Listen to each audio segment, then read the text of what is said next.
গোৱালপাৰা জিলা পথ সুৰক্ষা সমিতিৰ সজাগতা অভিযান লক্ষীপুৰ মহাবিদ্যালয়ত সজাগতা সভা বাটৰনাট অনুষ্ঠিত হয়। পথ সুৰক্ষা সমিতিয়ে আজি লক্ষীপুৰ মহাবিদ্যালয়ৰ ছাত্ৰ ছাত্ৰীসকলক লৈ এখনি সজাগতামূলক সভা অনুষ্ঠিত কৰে। লক্ষীপুৰ মহাবিদ্যালয়ৰ প্ৰেক্ষাগৃহত আয়োজিত পথ দুৰ্ঘটনাৰ সজাগতামূলক সভাখনত গোৱালপাৰা জিলা আয়ুক্ত তথা জিলা পথ সুৰক্ষা সমিতিৰ সভাপতি প্ৰদীপ টিমং, জ্যেষ্ঠ আৰক্ষী অধীক্ষক নৱনীত মহন্ত অংশগ্ৰহণ কৰি ভাষণ প্ৰদান কৰে। সভাত জিলা আয়ুক্ত প্ৰদীপ টিমুঙে পথ সুৰক্ষা বিষয়ত ছাত্ৰ ছাত্ৰীসকলক সজাগ হ'বলৈ আহ্বান জনায়।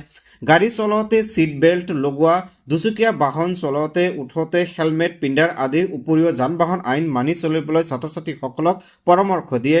সজাগতামূলক সভাখনত গোৱালপাৰা জিলাৰ জ্যেষ্ঠ আৰক্ষী অধীক্ষক নৱনীত মহন্তই ভাষণ প্ৰসংগত ছাত্ৰ ছাত্ৰীসকলক পথ সুৰক্ষা বিষয়ে গুৰুত্ব প্ৰদান কৰিবলৈ আহ্বান জনায়। মদ্যপান কৰা, ড্ৰাগছ সেৱন কৰা আদিৰ ভয়াৱহ পৰিণতিৰ সম্পৰ্কে জ্যেষ্ঠ আৰক্ষী অধীক্ষক নৱনীত মহন্তই ভাষণ প্ৰদান কৰে।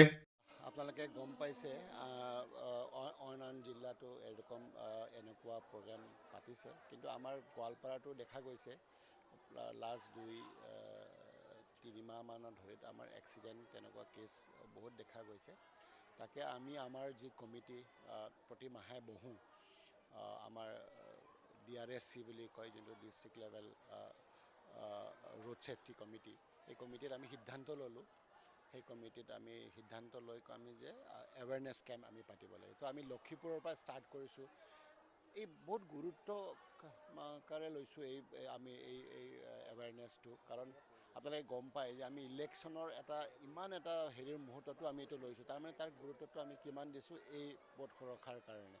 চ' গতিকে আমাৰ এই কমিটিটো, ডিষ্ট্ৰিক্টৰ যোনটো আমাৰ কমিটি আছে, সেই কমিটিৰ জৰিয়তে সেইদিনাখন আমি মানে ডিচিশ্যন লৈছিলোঁ যে আমি ইয়াত লক্ষীপুৰৰ পৰা আমি ষ্টাৰ্ট কৰি এৱেৰনেছ কেম্পখিনি পাতিম। পথ সুৰক্ষাৰ কাৰণে যি কৰিব লাগে আমি কৰি গৈ থাকিম। ইলেকশ্যনৰ মাজতো আমি যেতিয়াই যি পাৰোঁ আমি এইখিনি কৰিম বুলি আমি সিদ্ধান্ত লৈছিলোঁ, যাৰ বাবে আজি আমি লক্ষীপুৰ কলেজত লাইব্ৰেৰী প্ৰেক্ষাগৃহত আমি ভাল সংখ্যক ল'ৰা ছোৱালী উপস্থিত, আমি তেওঁলোকক যি পাৰোঁ আমি তেওঁলোকক সজাগতা কৰিব পাৰিছোঁ। য়েছ, হয়। আপোনালোকে গম পাইছে যে আমাৰ এইখিনি যি উদ্যমিতা মানে আমাৰ ছাত্ৰ ছাত্ৰী আছে, এওঁসকলক এইখিনি তেওঁলোকক আমি সজাগ কৰাটোৰ যি আমি প্ৰচেষ্টা লৈছোঁ, আৰু মই ভাবোঁ সেইটো তেওঁলোকৰ বেছি প্ৰয়োজন, কাৰণ এওঁলোকে আমাৰ ভৱিষ্যত হয়। এওঁলোকক আমি সজাগ তুলিব পাৰিলে মই ভাবোঁ আমাৰ ছ'চাইটিত আমি তেওঁলোকক সজাগ কৰিব পাৰিম। সেইকাৰণে আমি এই অনুষ্ঠানটো আজি লৈছোঁ।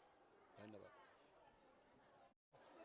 আৰু প্ৰত্যেকটো স্তৰতে সজাগতা কৰাৰ এটা আমাৰ প্ৰয়াস আছে, যাতে এইটো সজাগতাৰ দ্বাৰাই আমাৰ পথ সুৰক্ষাটো কেনেকৈ কৰিব পাৰি, তাৰ লগতে বাকী যিখিনি ইয়াৰ লগত জড়িত থকা ইঞ্জিনিয়াৰিঙৰ পৰা আদি কৰি আমাৰ এনফৰ্চমেণ্টৰ পৰা আদি কৰি যিখিনি কৰণীয় আছে সেইখিনি আমি কৰি থকা হৈছে।